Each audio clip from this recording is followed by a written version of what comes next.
ان الحمد للہ والصلاة والسلام علی رسول اللہ اعوذ باللہ من الشیطان الرجیم بسم اللہ الرحمن الرحیم قال اللہ تعالی فی سورہ النور ان الذین یحبون ان تشیع الفاحشۃ فی الذین آمنوا لہم عذاب علیم فی الدنیا والآخرہ واللہ یعلم وانتم لا تعلمون۔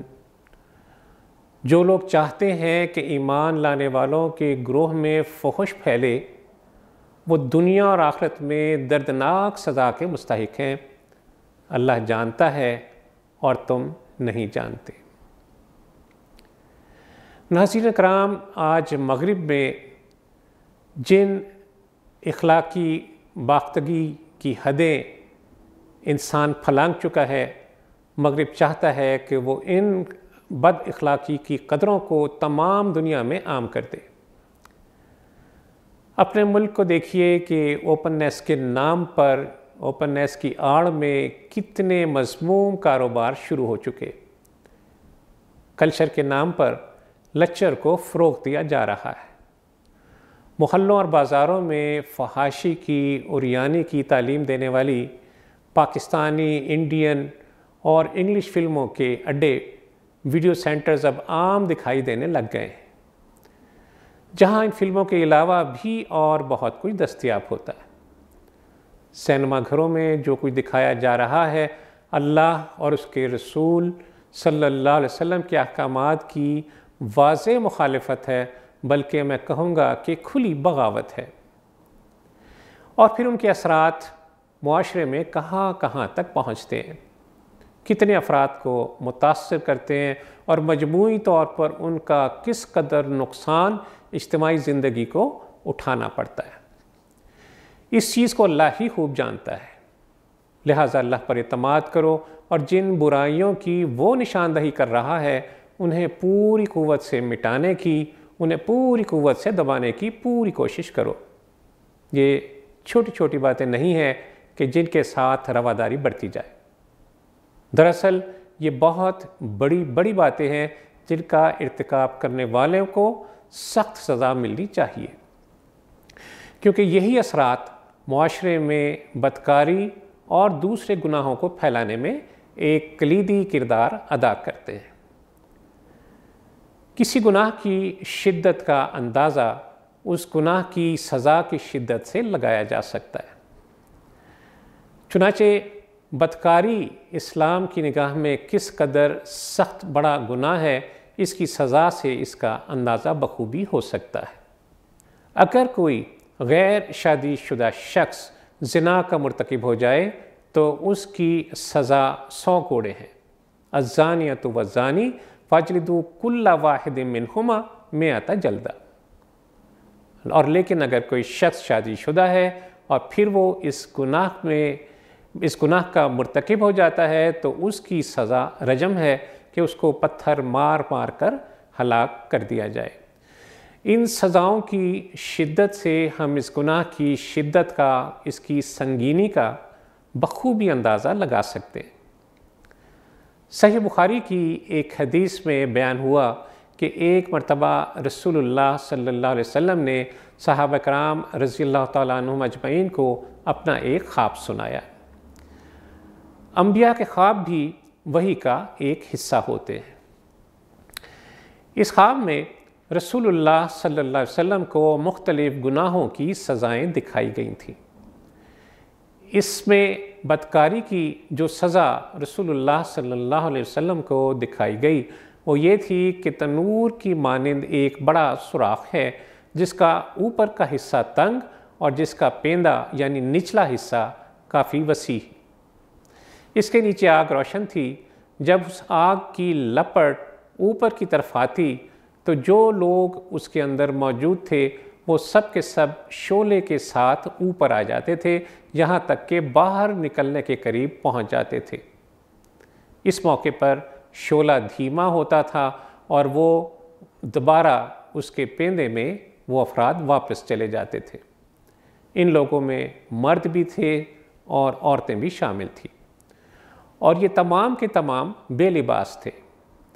بعد میں رسول اللہ صلی اللہ علیہ وسلم کو یہ بتلایا گیا کہ یہ لوگ جو اس تنور نما سوراخ میں جل رہے تھے یہ وہ لوگ تھے جنہوں نے اپنی زندگی میں اپنی عزت، اپنی عفت، اپنی عصمت کی حفاظت نہیں کی تھی۔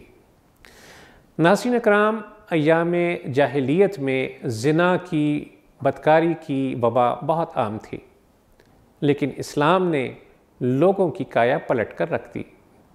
ایک صحابی رسول صلی اللہ علیہ وسلم ہے، نام ہے ان کا ابو مرثد غنوی رضی اللہ عنہ۔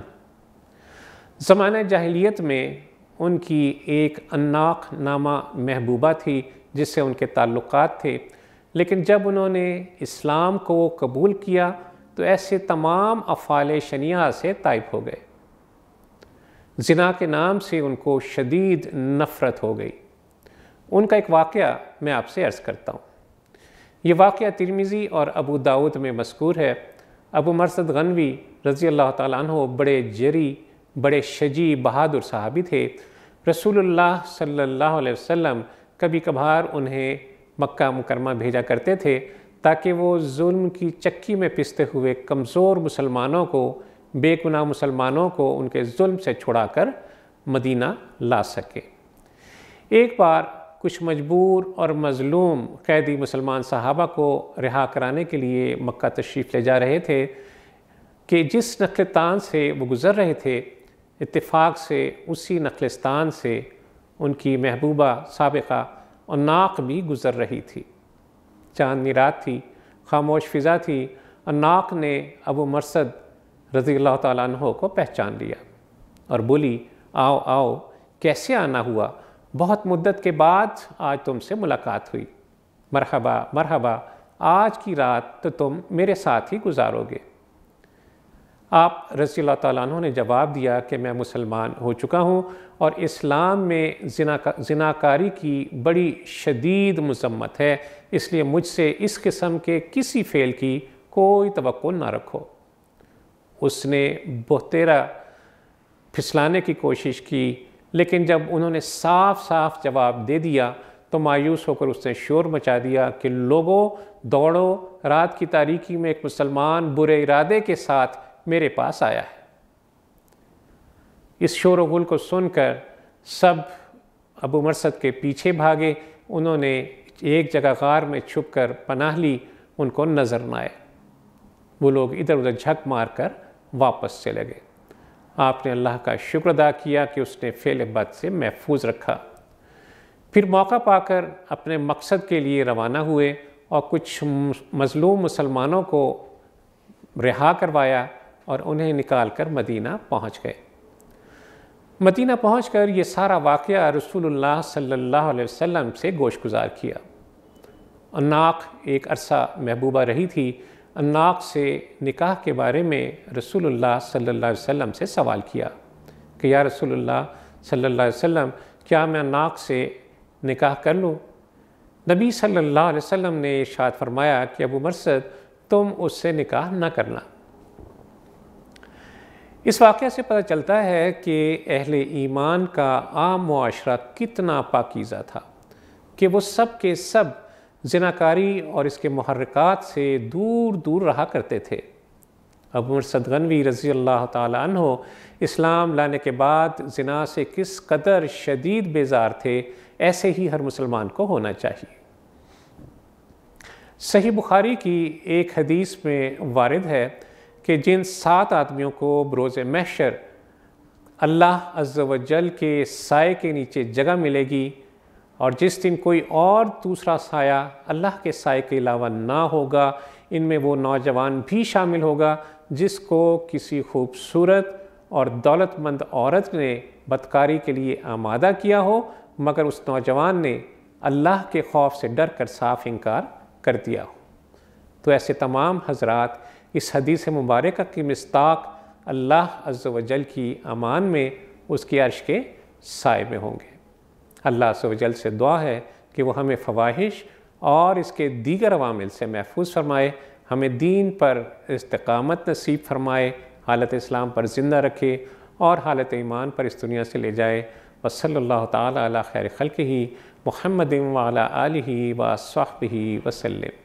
اللہم صلی علی سیدنا محمد وعلی آلہ وصحبہ